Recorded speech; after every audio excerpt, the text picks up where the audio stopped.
Thank you for your interest in ezscore. It's a Bible quiz program for in-room scorekeeping. What you see in front of you is the main screen as it is locked when you come into the room. It'll have the room number up here. You just need to confirm that the room number matches the room number you're in. The other information is just set by the coordinator. The password the coordinator will give you as well, and you just type that in and it'll bring you into the main screen. There's basically a few sections here. You got your question number, which you can flag any double clicking on any of the words. You can flag interrupts. Single clicking will do a single letter. You can actually clear it with the clear button, anything if you don't like what you've done. And this is basically notes you can come back to, and you can expand it out fully if the question happens to be longer. That usually pertains more to teen quiz. Okay, over here you have where you keep track of your question points or giving points to the players. And down at the bottom, it's just like a regular score sheet that you would have on paper, very similar to, and that's what you track. You have here listed the teams that are supposed to be in the room for this particular round. The round number is up here in the upper right.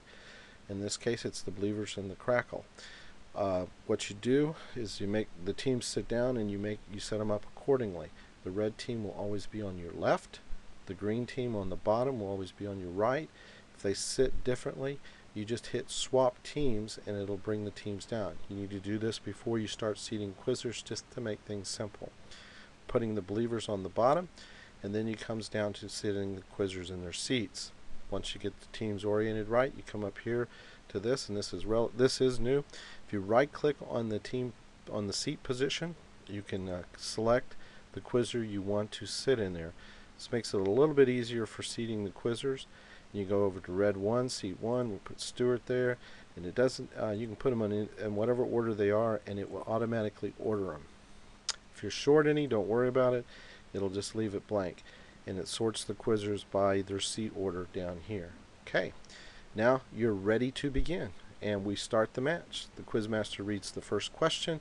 Question number 1, reads it, and red 1 buzzes in and gets it correct.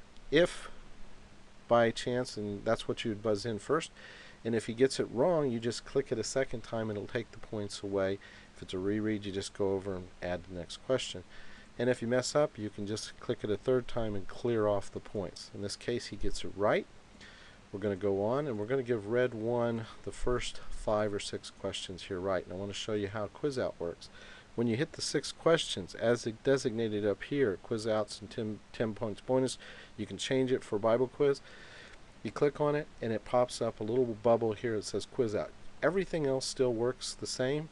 It's just that you cannot go to the, or you can not continue to go through the questions without a bubble popping up to clear this every time. This was a little less intrusive as far as what it used to be, but you just click right here on the quiz out and it'll clear it off. It'll quiz out Stuart in this case, give him the bonus points, and take him out of the match. There is no substitute for Stuart, so we're kind of left as far as with that seat blank. Go on to the next question, question 7, and we're going to do green here. I'll show you what happens on a negative quiz out, just to get that out of the way. It comes up black. The same thing. This will stay there. If you hit it, it's got a quiz out to acknowledge, and if you get to that point, you just acknowledge it. It takes him out of the match, and again, there's no substitute. He's got a negative 25. In this case, Hannah has a negative 25, and she's out of the match. All right. Now, the next things that you need to know is fouls. If you get a foul for an individual quizzer, if you click right here, it will give the quizzer a foul, 5-point foul, and this particular for Shane, and it keeps track of it here by question. Also, when you go to the next question, if you notice real briefly here, it's a blue shade. If I hover over it, it turns black, but if there's a blue, changes blue on the text, that means there's a foul for that particular round. Okay, next one is a team foul. If you do a team foul and you go to the next question, you notice the question point value becomes italics. That gives you an indication that there's a team points there. Now, the contests, if you're in TBQ, this is what they would be for, and what you do is you flag that one, and when you go to the next question, it underlines the point value. So you can actually see which questions had what, depending on what kind of characteristics had changed for that particular question. Admittedly, it's not going to help, but you can easily just flip back through them and go through them until they all change, and they'll pop up accordingly. Okay, also up here for purposes of flagging things. Let's go up here to question 15, and basically we're going to. It's interrupted, so we can flag interrupts by just tagging it as an interrupt, as well as if you try to give positive point values to two quizzers. Basically, this turned red up here. If it turns red, that means that you've done something that cannot happen. Either two quizzers with positive points or two quizzers on the same team with points. And it's just a matter of correcting the situation to clear the error. And it only pops up for that question.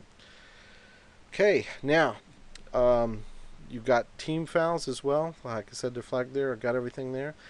The end of the match, say this is called. You've got your coaches verified.